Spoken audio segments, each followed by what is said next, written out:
ओम ऋग्वेद प्रथम खंड ऋग्वेद भाष्यम प्रथमं मंडलम प्रथमाष्टकः प्रथम अध्यायः प्रथम अनुवादकः अथामिदस्य नवर्चस्य सुक्तस्य मधुछन्दा ऋषिः अग्निर्देवताः गायत्री छन्दः षड्जः स्वरः। यहाँ प्रथम मंत्र में अग्नि शब्द करके ईश्वर ने अपना और भौतिक अर्थ का उपदेश किया है। इस मंत्र में श्लेष्मा अलंकार से दो अर्थों का ग्रहण होता है।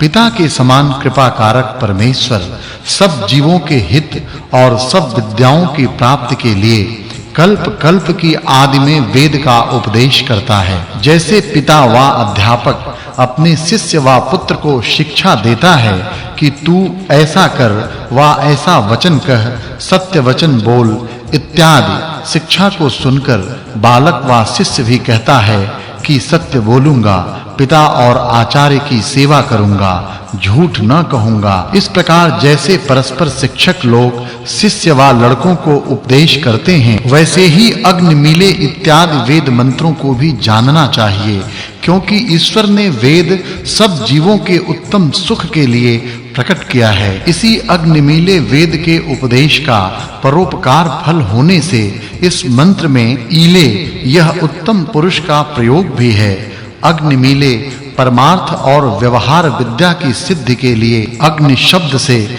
परमेश्वर भौतिक ये दोनों अर्थ लिए जाते हैं। जो पहले समय में आर्य लोगों ने अश्व विद्या के नाम से शीघ्र गमन का हेतु शिल्प विद्या उत्पन्न की थी, वह अग्नि विद्या की ही उन्नति थी। आप ही आप प्रकाशमान, सबका प्रकाशमान, सबका प्रकाश और अनंत ज्ञानमान आदि हेतुओं से अग्नि शब्द से परमेश्वर तथा रूप, दाह, प्रकाश, वेग, छेदन आदि गुण और शिल्प विद्या के मुख्य साधक आदि हेतुओं से प्रथम मंत्र में भौतिक अर्थ का ग्रहण किया है। उक्त अग्नि किनके स्तुति करने व खोजने योग्य है, इसका उपदेश अगले मंत्र में किया है। भावार्थ, जो मनुष्य सब विद्याओं को पढ़ के औरों को पढ़ाते हैं तथा अपने उपदेश से सबका उपकार करने वाले हैं वा हुए हैं, वे पूर्व शब्द से, और जो कि अब पढ़ने वाले विद्या ग्रहण के लिए अभ्यास करते हैं, वे नूतन शब्द से ग्रहण किए जाते हैं,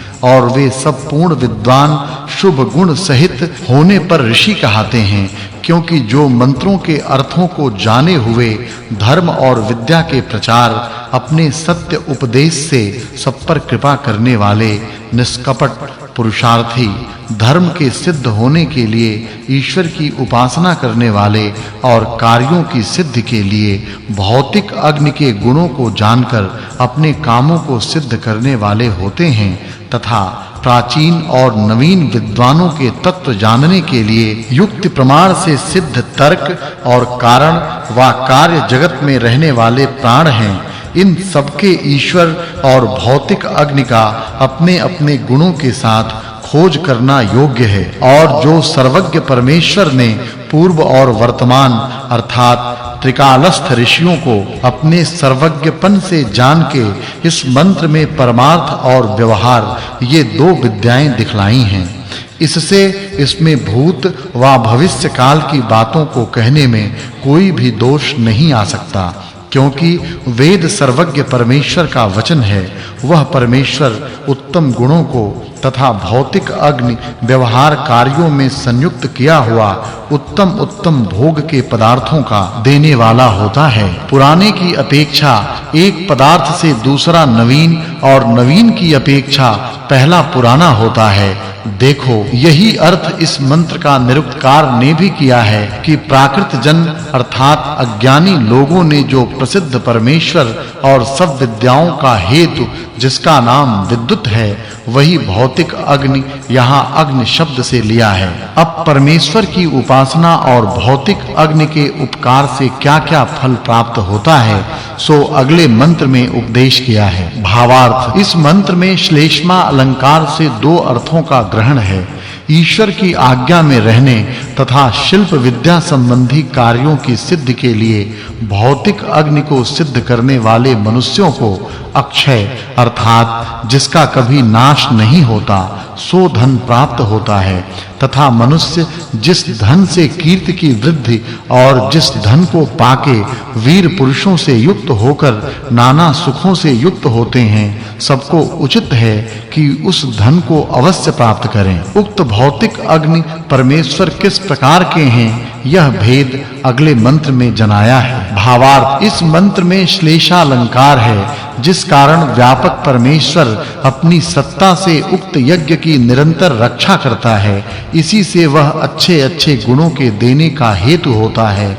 इसी प्रकार ईश्वर ने दिव्य गुण युक्त अग्नि भी रचा है कि जो उत्तम शिल्प विद्या का उत्पन्न करने वाला है उन गुणों को केवल धार्मिक उद्योगी और विद्वान मनुष्य ही प्राप्त होने के योग्य होता है। फिर कभी परमेश्वर और भौतिक अग्नि किस प्रकार के हैं सो अगले मंत्र में उपदेश किया है। भावार्थ इस मंत्र में श्लेषालंकार है सबका आधार सर्वज्ञ सबका रचने वाला विनाश रहित अनंत शक्तिमान और सबका प्रकाशक आदि गुण हेतुओं के पाए जाने से अग्नि शब्द के द्वारा परमेश्वर और आकर्षणादि गुणों से मूर्तिमान पदार्थों का धारणे करने हारादि गुणों से होने से भौतिक अग्नि भी ग्रहण होता है। सिवाय इसके मनुष्यों को यह भी जानना उचित है कि विद्वान के समागम और सांसारिक पदार्थों को उनके गुण सहित विचारने से परम दयालु परमेश्वर अनंत सुखदाता और भौतिक अग्नि शिल्प विद्या का सिद्ध करने वाला होता है। यह पहला वर्ग समाप्त हुआ। अब अग्नि शब्द से ईश्वर का उपदेश अगले मंत्र में किया है। भावार्थ जो न्याय दया कल्याण और सबका मित्र भाव करने वाला परमेश्वर है उसी की उपासना करके जीव इस लोक और मोक्ष के सुख को प्राप्त होता है क्योंकि इस प्रकार का सुख देने का स्वभाव और सामर्थ्य केवल परमेश्वर का है दूसरे का नहीं।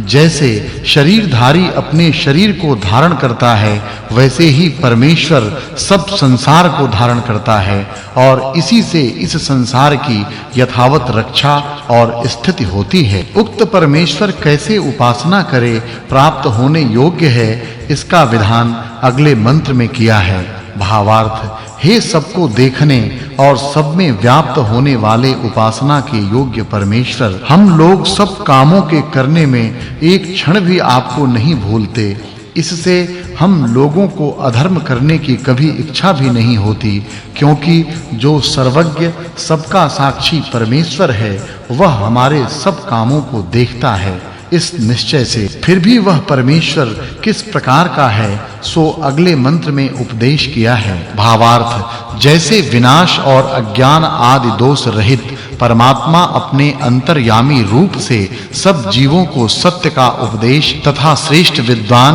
और सब जगत की रक्षा करता हुआ अपनी सत्ता और परम आनंद में प्रवृत्त हो रहा है वैसे ही परमेश्वर के उपासक भी आनंदित वृद्धि युक्त होकर विज्ञान में विहार करते हुए परम आनंद रूप विशेष फलों को प्राप्त होते हैं। वह परमेश्वर किसके समान किनकी रक्षा करता है सो अगले मंत्र में उपदेश किया है। भावार्थ इस मंत्र में उपमा अलंकार है। सब मनुष्यों को उत्तम प्रयत्न और ईश्वर की प्रार्थना इस प्रकार से करनी चाहिए कि हे भगवन जैसे पिता अपने पुत्र को अच्छी प्रकार पालन करके और उत्तम शिक्षा देकर उनको शुभ गुण और श्रेष्ठ कर्म करने योग्य बना देता है वैसे ही आप हम लोगों को शुभ गुण और शुभ कर्मों में युक्त सदैव कीजिए। यह प्रथम सूक्त में पहले 5 मंत्रों के द्वारा श्लेषालंकार से व्यवहार और परमार्थ की विद्याओं का प्रकाश किया और 4 मंत्रों से ईश्वर की उपासना और स्वभाव वर्णन किया।